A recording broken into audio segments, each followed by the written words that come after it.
Okay, this review will be on the 1980 NOS champion Houston Astros. I'm going to format this video a little bit different than the others, as the 1980 Astros did a lot of platooning, a lot of righty lefty switching.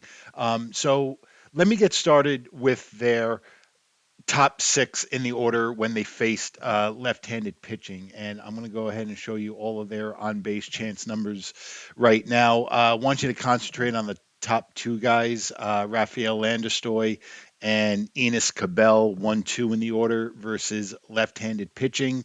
And as we go down the line, you see Jose Cruz, Cesar Cedeno, Art Howe, and Gary Woods. You see, you get very, very good numbers out of Gary Woods. Now, let me go ahead and show you the hits with multiple base advancement for Cruz, Cedeno, Howe, and Woods. You see, you get pretty solid production out of all four versus left-handed pitching, especially out of Gary Woods. He is really a really nice weapon to have on this team. When you're playing Strat-O-Matic and you're facing left-handed pitching. So that's how the Astros lineup looks against left-handed pitching. Now let's switch things up a little bit and take a look at how they fare against right-handed pitching. Again, let me show you the top six in the order. As we go in order, we go Poole, Cabell, Morgan, 3, playing second base. Cruz moves to the cleanup spot. Cedeno moves from 4 to 5, and Art Howe is 6 in the order. Gary Woods does not play right field against right-handed pitching. That is Terry Poole's spot. So let's go ahead and show you their on-base numbers. You can see Poole has the best on-base chances among the three who hit 1-2 in the order regularly. Once again, that was Landestoy and Cabell against lefties, and against righties, it is Poole and Cabell.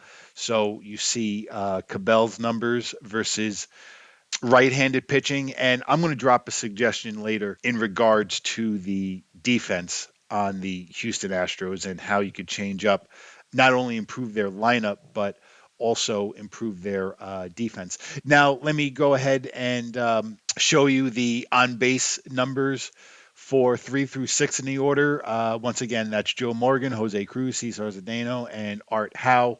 You see their on-base chances. Now let's take a look at their hits with multiple base advancement, and you could see the runner advance hits take a little bit of a drop with this order when they face right-handed pitching. I like the production a little bit better out of the meat of the order when the Astros face left-handed pitching. So if we're to look at the 1980 Astros offense as a whole, you'll see that I graded them out as just slightly above average, as they graded out at an overall score of a 3.1 out of 5.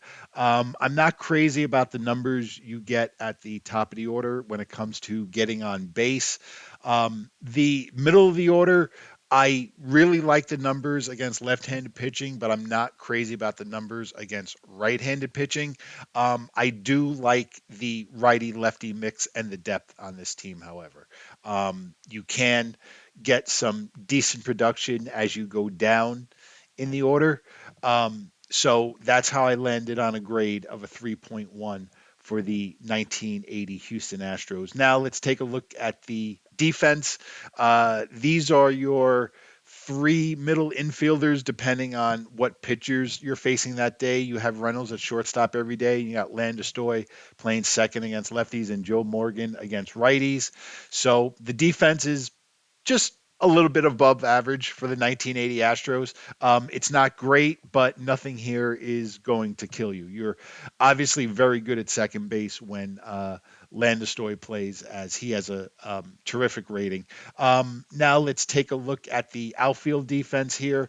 These are your four outfielders: Cruz, Cedeno, Poole, and Gary Woods. Nothing to balk at right here. You're very solid in the outfield defense, and I will talk about the E ratings coming up soon.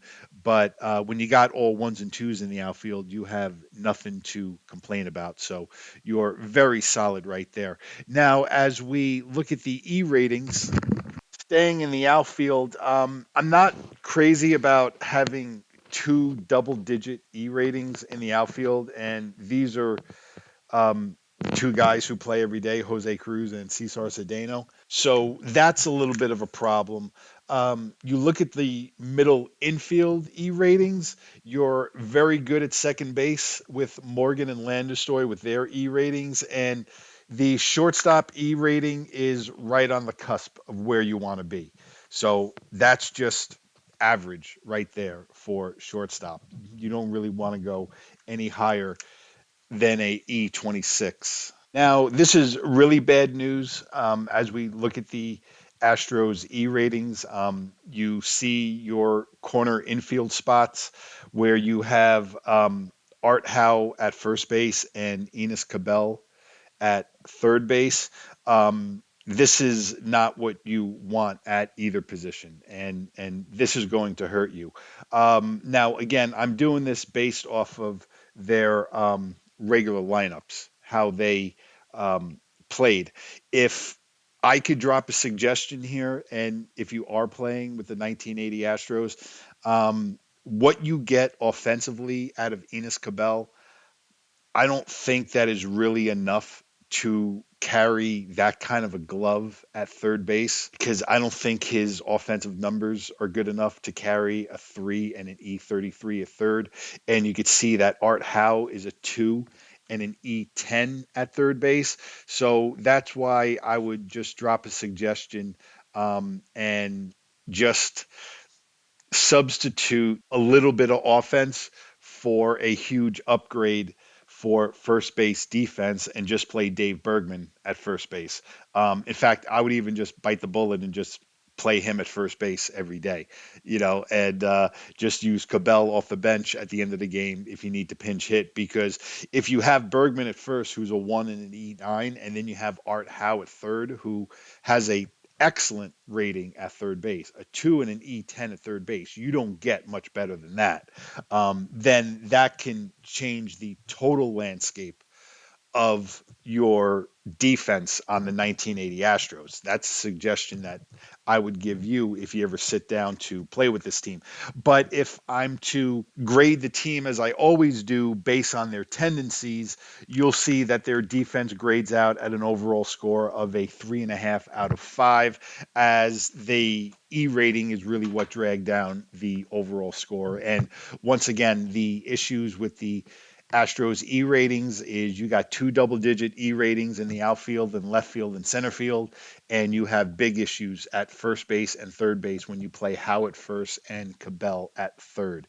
So that's where we're at with the 1980 Astros. So let's take a look at the starting rotation. Let's get started with the ace, J.R. Richard. Really one of my favorite cards ever in Strat-O-Matic, J.R. Richard 1980. This is just a terrific card, absolute shutdown card. This was an easy call for me. He gets a perfect score of a 5 out of 5. Now let's take a look at starting rotation depth as we look at Nolan Ryan, Vern Rule, Joe Niekro, and Ken Forsch. You could see all of their on base chance numbers check out well above average. I really like Ryan's card from 1980 as he has his whip in line.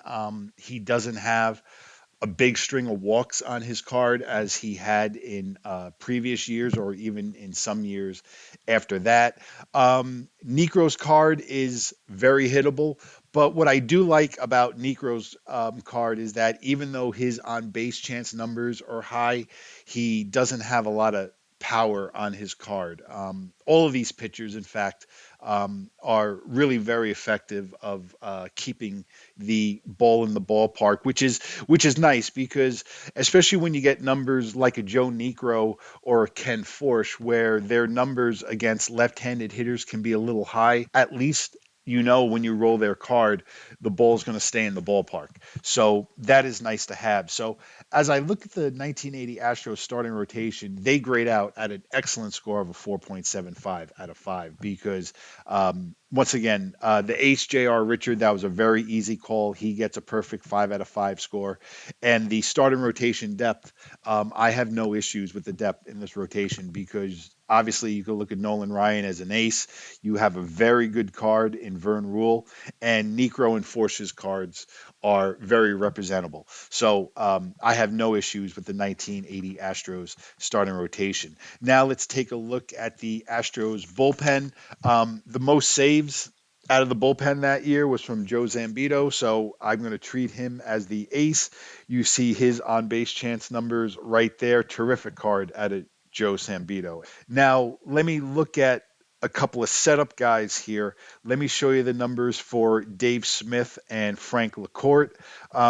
Dave Smith is really what is going to drive the Astros bullpen score here.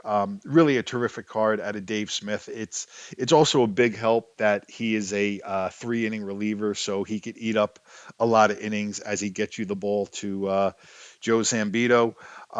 Frank LaCourte has a nice card as well. The only issue I take with him is there are some power opportunities on his card against right-handed hitting. So a little bit of an issue there. I'm also going to show you the numbers for Joaquin Andujar, who had relief on his card from 1980, and you could see he is very effective getting right-handed hitters out. So that's a nice option to have in your bullpen if you ever get into one of those crazy bullpen games where you got to go to the bullpen in like the 4th or 5th inning. Andujar can eat up 3 innings out of the bullpen, and he's got a pretty decent card. So I really like this 1980 Astros bullpen, and I gave them a perfect score of a 5 out of 5 because Sambito has an excellent card for a closer, and you definitely have the lockdown setup guy that you like to see in a bullpen in Dave Smith. And remember, this is me analyzing the 1980 Astros. So baseball back then was a lot different than it is now, where nowadays you have relievers, all of them seem to just go 1 inning. 1980, it was very common to have a setup guy or even 2 guys out of the bullpen in Strat-O-Matic have 3 inning point of weaknesses, and almost all closers from this era were at least 2 inning point of weakness. So that plays a lot into bullpen depth score is how many innings you could eat up in a game if you have to go to the bullpen. So if we're to look at the 1980 Astros as a whole, you're going to see that they grade out with a very good score of a 4.06. So basically, they score a 4 out of 5. And you've heard me talk on more than one occasion about how difficult it is to score a 4 or higher on my ranking system. What separates this team from a lot of other teams that I've done videos on and they couldn't approach a 4 score is when you have a lockdown ace like J.R. Richard and he's backed up by Nolan Ryan, whose card can pass as a ace, and you have good starters behind him in Joe Niekro, Vern Rule, and Ken Forsch. So you're very good there. And you're excellent in the bullpen with Sambito and Dave Smith. The offense, you could play around with that a little bit, as I spoke on before, you could mask some defensive issues. I don't think Enos Cabell's card is good enough to carry his defensive rating and his E rating at third base. So I strongly suggest just go ahead and play Art Howe at third, play Bergman at first, and solidify your defense because if you do it the way the Astros do it, when you have Cabell at third and Art Howe at first, those splits are going to kill you. You can't have those E ratings at first base and third base, and that would be a real problem. So that's my grade on the 1980 Houston Astros.